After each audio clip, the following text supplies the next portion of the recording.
Hello everyone, বাড়িতে যে normal ডিম তৈরি করি কিছু মশলা অ্যাড করলে এটা কিন্তু দুর্দান্ত স্বাদের হয়ে যায়। আজ আমি আপনাদের জন্য ডিমের কালিয়ার একটা খুবই নতুন রেসিপি নিয়ে এসেছি। সবার প্রথমে দেখুন এখানে 5টা ডিম নিয়ে আমি কিন্তু ভেঙে নিলাম।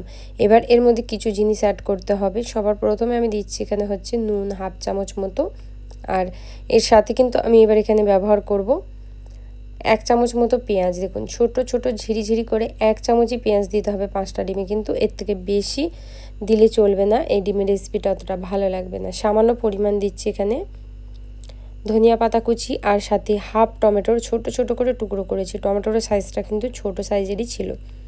আর দিয়ে দেবো হচ্ছে গোলমরিচের গুঁড়ো। এইগুলোকে দিয়ে খুব ভালো করে ফেটিয়ে নিতে হবে। গোলমরিচটা যদি আপনাদের কাছে অ্যাভেলেবেল না থাকে আপনারা না দিয়েও করতে পারেন। খুব ভালো করে ফেটিয়ে নিতে হবে ডিমটা, যাতে কোনো রকম লামস না থাকে। একদম লামস ফ্রি ডিমটাকে সুন্দর করে আমাদেরকে ফেটিয়ে ফেলতে হবে। তো দেখুন এখানে ডিমটা কিন্তু ফেটানো হয়ে গেল। ডিমটা এবার সাইডে রেখে একটা মশলা তৈরি করে আপনাদের দেখিয়ে দিই। মশলা তৈরি করার জন্য এখানে মিক্সিং জারের মধ্যে নিচ্ছি হচ্ছে 2টো টমেটোর, আর এর সাথে নেবো 8 থেকে 10 কোয়া মতো রসুন। তার সাথে নেবো কিছুটা পরিমাণ ধনিয়া পাতা ডাঁটি সহ। এই ধনিয়া পাতাটা ধুয়ে আমি দিচ্ছি।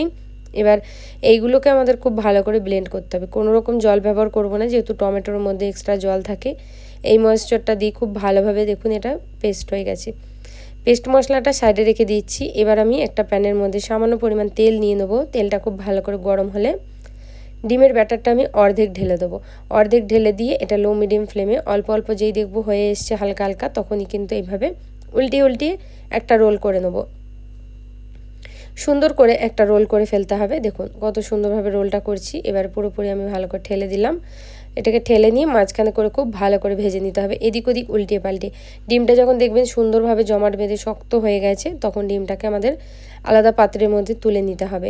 এইভাবেই আমি আরও একটা ডিম যেটা আছে সেটাকেও ভেজে নিচ্ছি একবারে। 2টো ডিম দেখুন এখানে ভাজা আমার কিন্তু কমপ্লিট হয়ে গেল। এবার ডিমগুলোকে আমাদের সরু সরু পিস করে লম্বালম্বি করে কেটে নিতে হবে। তো চলুন সরু সরু পিস করে কেটে নিচ্ছি। দেখুন এরকম ঠিক কাটতে হবে। তো ডিমগুলো কাটা কমপ্লিট। বন্ধুরা যদি এতক্ষণ ভিডিওটা ভালো লেগে থাকে অবশ্যই আমার চ্যানেলটা সাপোর্ট করবেন। এই ছোট্ট চ্যানেলটা আপনাদের সাপোর্টের দরকার। আপনারা অবশ্যই ভিডিওর সাথে থাকবেন। পুরো ভিডিওটা দেখে বন্ধুবান্ধবের মধ্যে ভিডিওটা শেয়ার করে দেবেন। ইউটিউব থেকে দেখলে চ্যানেলটা সাবস্ক্রাইব করবেন, আর ফেসবুক পেজ থেকে দেখলে পেজটাকে বন্ধুরা অবশ্যই ফলো করে লাইক করে দেবেন। এখানে অপর দিকে একটা কড়াইয়ের মধ্যে কিছুটা পরিমাণ তেল নিয়েছি। তেলটা অবশ্যই আপনারা কম বেশি করে নেবেন। তারপরে দেবো 1 চামচ মতো জিরে আর গোটা গরম মশলা, দারুচিনি, এলাচ, জাবিত্রী আর বাদল ফুল। আপনাদের কাছে না থাকলে তেজপাতা, দারচিনির টুকরো দিলেও চলবে। গরম মশলাটা হালকা ভেজে এর মধ্যে দিয়ে দেবো হচ্ছে 2টো পেঁয়াজ ঝিরিঝিরি করে কুচিয়ে রাখা। পেঁয়াজটা যখন এরকম গোল্ডেন ব্রাউন কালার হয়ে আসবে তখন এর মধ্যে যে মশলাটা বেটে রেখেছিলাম সেটা দিয়ে দেবো। মশলাটা 1 মিনিট কষিয়ে নিয়ে কিছু গুঁড়ো মশলা দেবো। কাশ্মীরি লাল লঙ্কার গুঁড়ো 2 চামচ, 1 চামচ হলুদ গুঁড়ো, 1 চামচ নুন, 1 চামচ জিরে গুঁড়ো, হাফ চামচ ধনিয়া গুঁড়ো। এগুলো সব দিয়ে খুব ভালো করে আবার আমাদের মশলাটা কষাতে হবে। মশলাটা ড্রাই হয়ে যাওয়ার কারণে এখানে আমি অল্প পরিমাণে ওই মশলার প্যালেটটা ধুয়ে এখানে অল্প পরিমাণ জল আমি ব্যবহার করছি। তো দেখুন এখানে দিয়ে দিচ্ছি জল দিয়ে। এবার মশলাটাকে প্রায় 3 থেকে 4 মিনিট মতো খুব ভালো করে কষিয়ে নিতে হবে। মশলাটা যত সুন্দর করে কষাবেন গ্রেভিটা খেতে কিন্তু ততটাই অসাধারণ লাগে।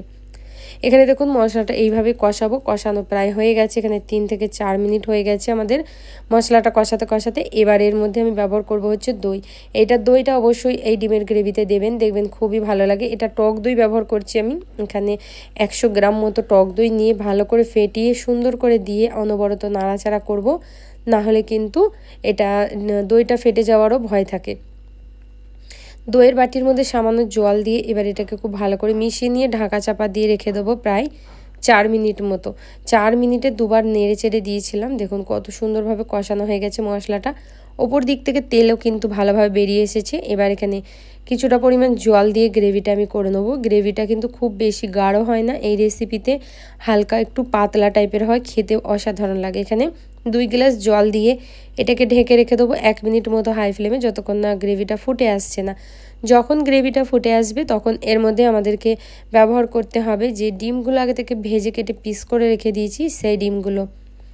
সব ডিমগুলো এখানে ঢেলে দিচ্ছি এক এক করে, দিয়ে এবার এর ওপর থেকে দিয়ে দেবো কিছুটা পরিমাণ ছোটো ছোটো কাঁচা লঙ্কা এরকম টুকরো টুকরো করে, আর সাথে আমি দিয়ে দেবো কিছুটা পরিমাণে ওপর থেকে ধনিয়া পাতা কুচি দিয়ে ঢাকা দিয়ে লো ফ্লেমে 3 মিনিট রেখে দিয়েছি। দেখুন কতটা সুন্দর কালার এসেছে, এটা কিন্তু খুবই লোভনীয়, খুবই দুর্দান্ত হয়। বন্ধুরা পুরো ভিডিওটা আপনাদের দেখার জন্য অসংখ্য অসংখ্য ধন্যবাদ।